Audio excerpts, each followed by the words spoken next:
दोस्तों, कई बार हमारे पास अच्छी कहानियाँ नहीं होती, इसलिए हमारे चैनल पर वीडियो आने में थोड़ा वक्त लग जाता है। लेकिन अगर आपके पास कोई अनोखा अनुभव या कहानी है, तो आप हमें इंस्टाग्राम पर शेयर कर सकते हैं। अब जब मैं इंजीनियरिंग कर रहा था तो सर्दियों की रातों में हॉस्टल के बाहर आग जलाकर दोस्तों के साथ गप्पे मारने का एक अलग ही मजा था। कई बार तो सुबह के 5-6 बज जाते थे और हमें एहसास ही नहीं होता था कि रात कब बीत गई। हमारे हॉस्टल का गार्ड दिनकर भी अक्सर हमारे पास आकर बैठ जाता था और हमारी बातें ध्यान से सुनता था। हर रात कोई न कोई नया टॉपिक होता था। एक रात अचानक किसी ने भूतों की बात छेड़ दी। फिर क्या था, हर किसी को कोई न कोई डरावना किस्सा याद आ गया। बहस इस बात पर नहीं थी कि भूत होते हैं या नहीं, बल्कि हर कहानी की रहस्यमयता और उसे सुनाने वाले की शैली ही हमारी दिलचस्पी का कारण बन रही थी। ये कहानियां सच थीं या झूठ, इससे किसी को कोई फर्क नहीं पड़ रहा था। हर किसी ने अपने अपने किस्से सुनाए और फिर गार्ड दिनकर अपनी देहाती भाषा में बोल पड़ा। अरे, मैं भी तुम्हें एक कहानी सुनाता हूं, उसने कहना शुरू किया। मेरा आबा, माने मेरे पिताजी, उनके दो ही बड़े शौक थे, बीड़ी और तमाशा। लेकिन उन्होंने कभी शराब को हाथ नहीं लगाया, न ही कभी किसी और बुरी आदत में पड़े। बस बीड़ी पीने के बहुत शौकीन थे। लेकिन एक बार यही बीड़ी उनके लिए बहुत भारी पड़ने वाली थी। उसने आगे बताया, हमारे गांव में अक्सर रात में तमाशे, नाच गाने के कार्यक्रम होते थे। लेकिन एक बार पड़ोस के गांव में मैना बाई का मशहूर तमाशा लगा था। उसकी नाच देखने के लिए मेरा आबा और उनके दोस्त आधी रात को उस गांव की ओर निकल पड़े।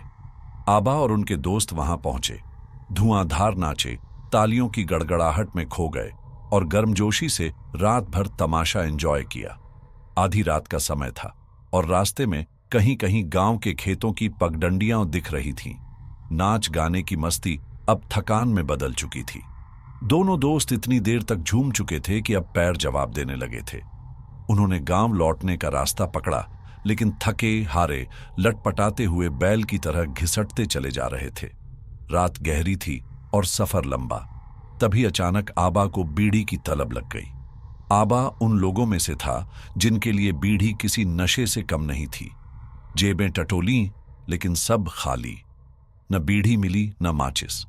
अब आबा की तो जैसे जान ही निकलने लगी। तभी उसे याद आया, अरे, नाचते समय बीड़ी और माचिस दोनों गिर गए थे। अब दोस्त काम आया। उसने अपनी पगड़ी में से बीड़ी का बंडल निकालकर आबा को दिया। बीड़ी देखते ही आबा की जान में जान आई। लेकिन दिक्कत यह थी कि दोस्त के पास भी माचिस नहीं थी। अब जलाए बिना बीड़ी का क्या फायदा। आबा का चेहरा उतर गया। वो बेचैनी में इधर उधर देखने लगा।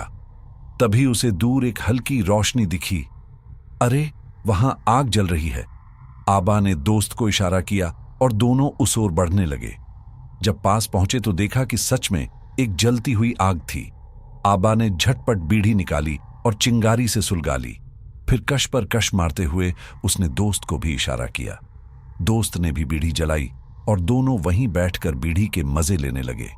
उनकी हालत ऐसी थी कि अब वहां से उठने का मन ही नहीं कर रहा था। धीरे धीरे सुबह होने वाली थी, लेकिन दोनों हाथ सेंकते बैठे रहे। फिर जो हुआ वो किसी डरावनी फिल्म से कम नहीं था। गांव का एक आदमी अपने खेत की तरफ जा रहा था। उसने नजरें घुमाई और सामने का नजारा देखते ही उसकी आंखें फटी की फटी रह गईं। अरे बाप रे! उसके सामने श्मशान था और उसने देखा कि वहां जलती हुई चिता पर दो भूत हाथ सेंक रहे थे और बीड़ी भी पी रहे थे। डर के मारे वो आदमी जोर से चिल्लाने लगा, भूत! भूत! उसकी चीख सुनकर आबा चौंका। अरे, कौन बे? उसने दोस्त से पूछा। क्या बे, ये काहे चिल्ला रहा है? दोस्त ने भी नजर घुमाई और बोला, शायद इसने कोई भूत देख लिया होगा। आबा ने सिर खुजलाया। अबे, पर वो तो हमारी तरफ देख के चिल्ला रहा है। अब दोस्त भी घबरा गया। अरे हां, सच्ची! वो आदमी हक्का बक्का हो गया। वो जोर से बड़बड़ाने लगा, हे भगवान! दो भूत जलती चिता पर बैठे हैं, हाथ सेंक रहे हैं और बीड़ी पी रहे हैं। ये सुनते ही आबा और उसका दोस्त उठे, लेकिन जैसे ही वो दोनों खड़े हुए, वो आदमी घबराकर पूरी ताकत से गांव की तरफ भागने लगा।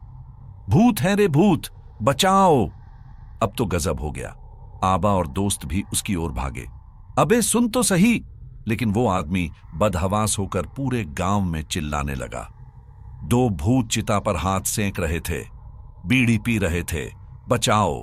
अबे साईं छया, भूत वूत कुछ नहीं, हम तो तुम्हारे ही गांव के हैं, ठहरना वहीं। लेकिन जिसने अपनी आंखों से जलती चिता पर बीड़ी पीते दो साए देखे हों, वो भला ठहरता क्या। वो आदमी तो और तेज भागने लगा, जैसे उसके पीछे सच में कोई भूत पड़ा हो। अब आबा का तो पारा चढ़ गया।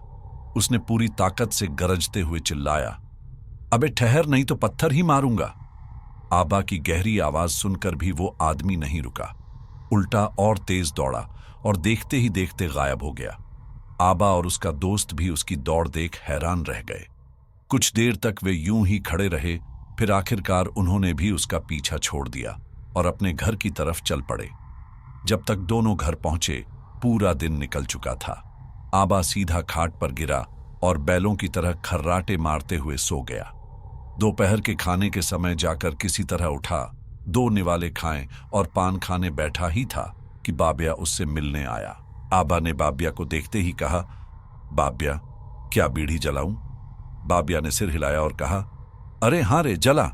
आबा ने कहा, चल बोल, कैसे आना हुआ? बाबिया ने धीरे धीरे बात शुरू की। अरे आबा, तूने सुना क्या? अपना सदु स्त्री वाला। आबा ने चौंक कर पूछा, क्यों, क्या हुआ उसको? बाबिया की आवाज हल्की हो गई। मर गया रे आबा। क्या, सदु मर गया? अरे वो तो जवान था, हट्टा कट्टा लड़का था, कैसे मर गया? बाबिया ने एक गहरी सांस ली और कहा, सदु सुबह खेत की ओर गया था, लेकिन जब वापस आया तब कुछ अजीब सा बड़बड़ा रहा था। फिर वो अपनी मां की गोद में गिर पड़ा और वहीं उसने दम तोड़ दिया। आबा के हाथ में पकड़ी बीड़ी कांपने लगी। उसने आगे पूछा, अरे पर आखिर हुआ क्या? बाबिया ने आबा की आंखों में झांकते हुए कहा, मरने से पहले सदु ने अपनी मां को बताया कि उसने भूत देखा था। और भूत क्या कर रहे थे पता है?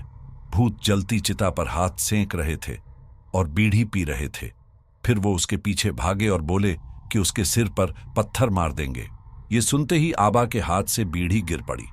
वह एकटक बाबिया की तरफ देखने लगा। उस दिन के बाद से आबा ने हमेशा के लिए बीड़ी छोड़ दी। बीड़ी की लत किसी की भी जान ले सकती है। यह बात आबा ने पहली बार महसूस की थी। यह किस्सा उन भूतों का था जो सच में थे या नहीं, ये कोई नहीं जानता। लेकिन दिनकर के आबा की कहानी एक सच्ची घटना थी।